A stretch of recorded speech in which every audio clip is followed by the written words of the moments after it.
Bismillahirrahmanirrahim.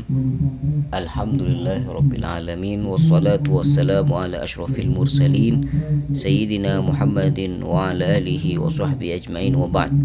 Meneruskan kajian tafsir ayatul ahkam, dan kita sudah sampai di muhadarah ke-28, tepatnya di al-hukmu ar-rabi'. Al-hukmu ar-rabi', hukum yang keempat.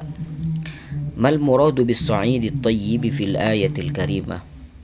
Apa yang dimaksud dengan kalimat as-sa'id at-tayyib dalam ayat fatayammamu sa'idan tayyiba? Apa yang dimaksud dengan sa'idan tayyiba? Ikhtalafa ahlul lughati fi ma'na as-sa'id. Para ulama bahasa berbeda pendapat akan makna dari lafaz as-sa'id. Faqala ba'duhum, sebagian dari mereka berkata, innahu turab, yang dimaksud dengan as-sa'id adalah debu. Wa qala ba'duhum innahu wajhul ard, sebagian dari mereka berkata bahwasanya sa'id adalah permukaan tanah, baik itu turaban kana au ghairahu, bisa berupa debu ataupun yang lainnya. Pendapat yang pertama. Pendapat yang kedua, waqala akharun huwa al-ardul malsa allati la nabata fiha wala ghiras. Ada yang mengatakan bahwasanya lafaz sa'id itu artinya adalah tanah yang halus, tidak ada tumbuhan pepohonan yang ditancapkan di situ. Wa bina'an ala hadzal ikhtilafil lughawi, berdasarkan perbedaan bahasa ini, ikhtalafal fuqaha'u fi ma yasihhu bihi tayammum, maka para ulama, para fuqaha berbeda pendapat apa yang bisa sah digunakan untuk bertayammum. Jadi kalau mengatakan sa'id itu adalah turab, maka yang bisa digunakan untuk tayammum itu hanyalah debu. Kalau ada yang mengatakan sa'id itu adalah wajhul ard, maka bisa debu, bisa yang lainnya.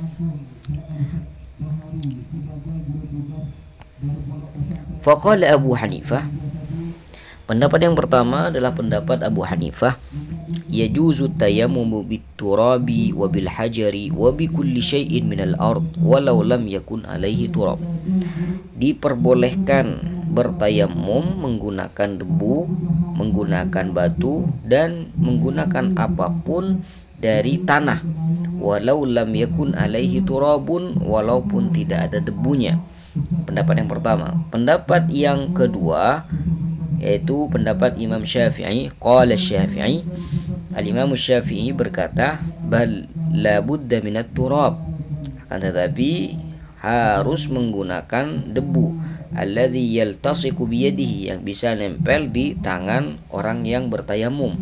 Fa idza lam yujad at-turab lam yasih at-tayammum, apabila tidak ditemukan atau tidak ada debu, maka tidak sah hukum tayammumnya. Jadi ada dua pendapat. Pendapat yang pertama, boleh tidak menggunakan debu, boleh menggunakan debu, boleh menggunakan batu atau yang lainnya, yang penting itu ada dan berhubungan dengan tanah. Pendapat yang kedua adalah pendapat Imam Syafi'i, itu yang mengharuskan debu. Hujjatu Abi Hanifah, hujjat Abi Hanifah, dalil Abu Hanifah yang mengatakan boleh bertayamum menggunakan selain debu seperti batu dan yang lainnya. Ihtajja Abu Hanifah bi zahiri hadhil ayah. Al-Imam Abu Hanifah berdalil dengan zahir ayat ini, ayat fatayammamu sa'idan. Faqal, lalu beliau berkata, at-tayammum huwal qasdu, yang dimaksud tayammum adalah al-qasdu, bermaksud, bertujuan. Was-sa'id ma tasa'ada minal ard, dan sa'id adalah apa yang naik di permukaan tanah. Faqauluhu ta'ala, jadi baik itu batu ataupun debu. Faqauluhu ta'ala fatayammamu sa'idan tayyiban, maka firman Allah subhanahu wa ta'ala fatayammamu sa'idan tayyiban, itu artinya iqsidu ardan tahirah, hendaklah kalian menuju dan mencari permukaan tanah yang suci. fawajib an yakuna hadzal qadru kafiyan, sehingga wajib seperti ini atau kadar seperti ini itu dianggap cukup. Washtarata tilmidhuhu Abu Yusuf ay yakuna al-mutayammamu bihi turaban aw ramlan. Tapi murid dari Abu Hanifah yaitu Abu Yusuf berpendapat bahwasanya alat yang digunakan untuk bertayamum itu harus berupa debu ataupun ramal. Ramal ini pasir. Ini dalil Abu Hanifah. Hujjatus Syafi'i, dalil Imam Syafi'i yang mengharuskan tayamum itu harus menggunakan debu. Wahtajja Syafi'i min jihatain. Al-Imam Syafi'i berdalil dari dua sisi. Al-awwal, sisi yang pertama, annallaha ta'ala aujaba kauna as-sa'idi tayyiban. Yang pertama, Allah Subhanahu wa taala mewajibkan debu itu harus debu yang suci. Harus debu yang suci. Wal ardu thayyibah hiya allati tambut.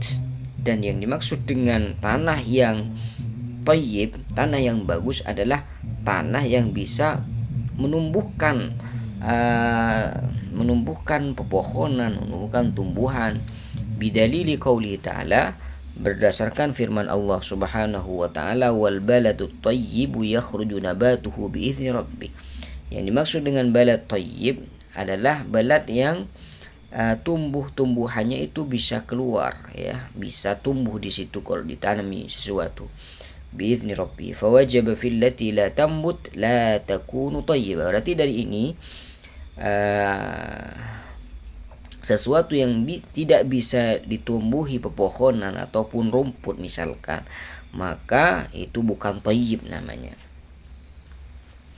Ini dari sisi yang pertama. Sisi yang kedua, annal ayah mutlaqah. Maksudnya ayat ini mutlak, tidak ada keterangan lanjutan. Fatayammamu sa'idan thayyiba. Wa muqayyada fi suratil Maidah bi kalimati minhu. Tapi dalam surah Maidah ayat tayamum ini ada keterangan minhu. Fi qaulihi ta'ala famsahu biwujuhikum wa aydikum minhu. Famsahu biwujuhikum wa aydikum minhu. Dan minhu dari mana? Dari sa'id, ya. Atau dari bukan. Minhu ay minat turab, ya. Minhu ay minat turab. Jadi hendaklah kalian mengusap wajah kalian dan tangan-tangan kalian dari turab itu sendiri. Wa kalimatu min litab'id, dan kalimat min itu digunakan untuk sebagian. Wa hadza la yata'atta fi as-sakhr, dan ini tidak ada di batu. Alladzi la turaba alaihi, yang tidak ada debunya sama sekali. Fawajaba alla yasihha tayammum illa biturab, sehingga tayammum itu harus menggunakan debu. At-tarjih, pendapat siapa yang lebih kuat? Wala'alla ma dhahaba ilaihi Syafi'iyah yakunu arjah. Barangkali yang pendapat yang diambil oleh mazhab Syafi'iyah itu lebih kuat. La siyama qad khassasahu an-nabiy sallallahu alaihi wasallam bihi fi qaulih, karena sudah juga di taksis oleh Nabi sallallahu alaihi wasallam dalam sabda beliau, at-turabu tuhurul muslim. Bahwasanya debu adalah alat yang bisa digunakan bersuci bagi seorang muslim idza lam yajidil ma, apabila dia tidak menemukan air.